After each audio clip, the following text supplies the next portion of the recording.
Hello dear friends, स्वागत है आपका अपने चैनल स्टडी बाय नितिन में। तो आज हम बात करेंगे Uttar Pradesh superintendent service selection commission को लेकर। ठीक है, तो इसमें क्या है, नोटिफिकेशन जारी हो चुका है, नहीं आई है, बट इससे पहले हम कुछ वीडियो में बताने वाला हूं।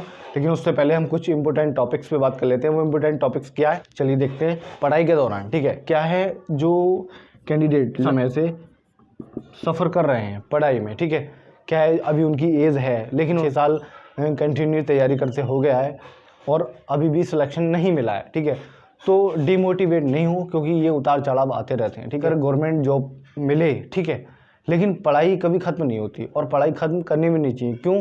क्योंकि अगर हर व्यक्ति ये सोचेगा कि मुझे पढ़कर जॉब चाहिए, ठीक है, और नहीं मिली तो मैं पढ़ाई को छोड़ दूँ, ऐसा नहीं है। क्योंकि पढ़ाई का महत्व हर जगह है, ठीक है, वो चाहे आप किसी भी क्षेत्र में ले लो, ठीक है, पढ़ाई बहुत आगे तक ले जा सकती है आपको और पढ़ाई आपको बहुत पीछे छोड़ सकती है। पढ़ाई एक ऐसी चीज़ है कि इसका इन्वॉल्वमेंट हर एक चीज़ में, चाहे वो आप राजनीति ले लो या सामाजिक कोई संगठन ले लो या आप अपनी कोई पर्सनल कारोबार ले लो, ठीक है, उसका महत्व हर जगह है। ठीक, आप किसी भी प्राइवेट सेक्टर में चले जाएं, पढ़ाई का महत्व वहाँ पे, कंपनी वगैरह ज्वाइन कर लो तो उसमें जॉब करो, भाई उसमें भी पढ़ाई की ज़रूरत पड़ेगी। आप पढ़े लिखे हैं, साक्षर हैं, तभी आप वहाँ, क्योंकि भाई कंपनी वाला भी उसी व्यक्ति को लेता है, किसी के अंदर टैलेंट है, कुछ कर दिखाने का एडवांस टैलेंट है, उसी को पकड़ करती हैं कंपनी है। ठीक है, तो प्राइवेट सेक्टर में भी ऐसा नहीं है, जॉब है, पैसे भी हैं, वहाँ भी जॉब पे मिलती हैं लोगों को, ठीक है, और वहाँ भी पैसे कमाते हैं। तो आप उससे डिफरेंट ना सोचें, क्योंकि ऐसा नहीं है कि आपका नंबर नहीं आया गवर्नमेंट में तो आप पढ़ाई से वंचित हो जाएं। ठीक है, इंसान के अंदर होती है, चाहे वो प्राइवेट सेक्टर का ही ले लो। ठीक है,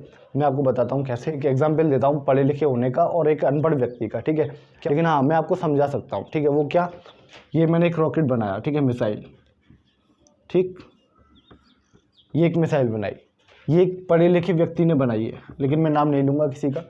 ठीक, अब ये एक संडास घर है, ठीक है, शौचालय, जो एक पढ़े लिखे व्यक्ति नहीं बनाई, लेकिन फ़र्क क्या है ये देखिएगा, ये जो मिसाइल बनाई, ठीक, ये जो मिसाइल बनाई वो भी एक पढ़े लिखे व्यक्ति नहीं बनाई, लेकिन फ़र्क कितना है, ये मिसाइल बनाकर भी चुप है कि उसने कुछ नहीं किया। ठीक है, उसने ऐसा कुछ नहीं जताया, ना ही कोई ऐसा रियलाइज़ कराया है, ना ही किसी को ऐसा ताना दिया है कि हाँ मैंने ही ये सब कुछ किया है, मैंने ही मिसाइल बनाई है। और एक व्यक्ति ये शौचालय बना देता है और वो कहता है चीख चीख कर, मैंने शौचालय दिए हैं, मैंने शौचालय बांटे हैं, दिया है, मैंने वो दिया है। ठीक है, तो यहाँ साक्षरता का फ़र्क है। ठीक है, यहाँ पढ़े लिखे और अनपढ़ व्यक्ति का फ़र्क है। ठीक है, तो यहाँ देखा जा सकता है कि पढ़ा लिखा होना कितना ज़रूरी है। ठीक है, पढ़े लिखे दोनों हैं, लेकिन फ़र्क क्या है, साक्षरता अलग झलकती है। कैसे, वो पढ़ा लिखा है लेकिन उसने इतना बड़ा काम करने के बाद भी वो मौन है कि मैंने इतना काम किया। ठीक है, तो आप काम करो, उजागर मत करो। क्यों? क्योंकि आप जिस दिन काबिल हो जाओगे उस दिन खुद ब खुद लोगों की नज़र में आओगे। ठीक है, लोगों की नज़र में आने की ज़रूरत नहीं है। ठीक है, जिस दिन काबिल हो जाओगे खुद ब खुद नज़र में आने लगोगे। ठीक, तो अपना टाइम वेस्ट ना करके अपने आप पे फोकस करो। कामयाब होने का एक ही मूल मंत्र है, मैं आपको बता दूं, प्रैक्टिस प्लस फोकस। ठीक, practice plus focus equal success.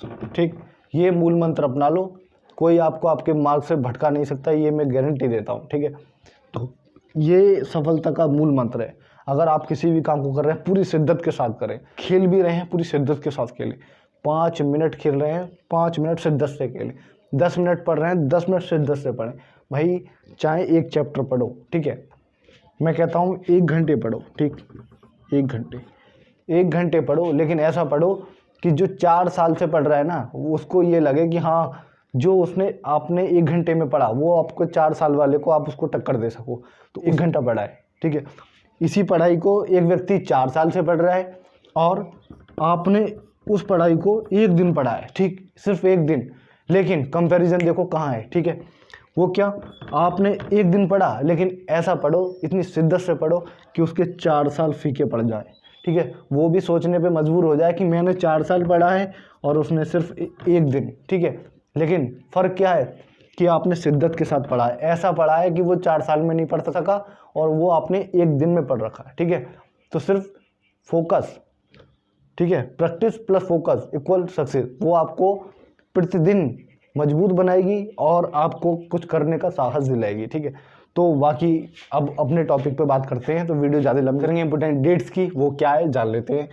Application wing, ठीक, 7/5/2024, ठीक है, ये फॉर्म अप्लाई करने की डेट रहेगी, ठीक, 7/5/2024। अब बात कर लेते हैं लास्ट डेट फॉर अप्लाई की वो क्या है, मैं जान लेंगे 7/6/2024, ठीक है, ये हमारी लास्ट डेट रहेगी। बात कर लेते हैं करेक्शन डेट की, तो करेक्शन डेट क्या रहने वाली है वो भी जान लेते हैं, ठीक है। तो लास्ट डेट करेक्शन क्या है, 14/6/2024, ठीक है, ये हमारी करेक्शन डेट रहने वाली है।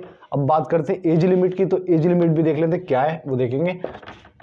मिनिमम एज, तो पहले मिनिमम एज की बात करते हैं, मिनिमम एज क्या रहने वाली है वो भी देखेंगे। 18 से 21 ईयर हमारी मिनिमम एज रहेगी, ठीक है। अब बात करते हैं मैक्सिमम की, तो मैक्सिमम आपको दिख ही रहा होगा 40, ठीक है, 40 साल हमारी मैक्सिमम रहेगी, ठीक है। अब बात कर लेते हैं पोस्ट नेम की, तो पोस्ट नेम आपको बता ही दिया है, बाकी आप जान लेते हैं।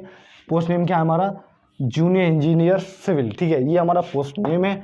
अब बात कर लेते हैं एप्लीकेशन फ़ी की, तो एप्लीकेशन फ़ी क्या रहने वाली है वो भी देखते हैं, चलिए देखेंगे। तो बात कर लेते हैं सबसे पहले जनरल ओबीसी, ठीक है, जनरल ओबीसी प्लस ईडब्ल्यूएस, तो 25, ठीक है, 25 रुपये चार्ज रहेगा, ठीक है। अब बात करते हैं SC/ST, तो SC/ST का भी सेम चार्ज रहेगा 25 रुपीज़, ठीक है। अब बात कर लेते हैं वैकेंसी डिटेल, तो वैकेंसी डिटेल क्या रहेगी वो भी जान लेते हैं। बात करेंगे एलिजिबिलिटी, ठीक है, PSSC पैट, ठीक है, 2023, आपके पास पैट का 2023 क्वालिफाई होना चाहिए, ठीक है। अब बात करते हैं diploma in civil engineering from any regard institute, 2023 आप पैट क्वालिफाई होने चाहिए, का डिप्लोमा इन सिविल इंजीनियरिंग का डिप्लोमा होना चाहिए, ठीक, ये एलिजिबिलिटी है। अब बात कर लेते हैं टोटल पोस्ट, तो टोटल पोस्ट क्या रहेगी वो भी आप जान लें, 4016, ठीक है, 4016 पोस्ट हैं टोटल, ठीक, रुपीज़ है। और आप अगर कैफ़े से ऑनलाइन करेंगे तो 50 रुपीज़ चार्ज कैफ़े वाला लेगा, ठीक है। अगर आप वो बचा सकते हैं, अगर आप अपने फ़ोन से फिल करें तब, ठीक है, अगर आपको आता है तो आप कर सकते हैं। और एलिजिबिलिटी अगर आपके पास है तो आप इसकी में अप्लाई ज़रूर करें, ठीक है। बाकी हाई क्वालिफिकेशन वालों के लिए ये काफ़ी बेहतर है, ठीक है। और बाकी वीडियो अच्छी लगी तो लाइक करें, शेयर करें, कमेंट करें, चैनल को सब्सक्राइब करें। धन्यवाद।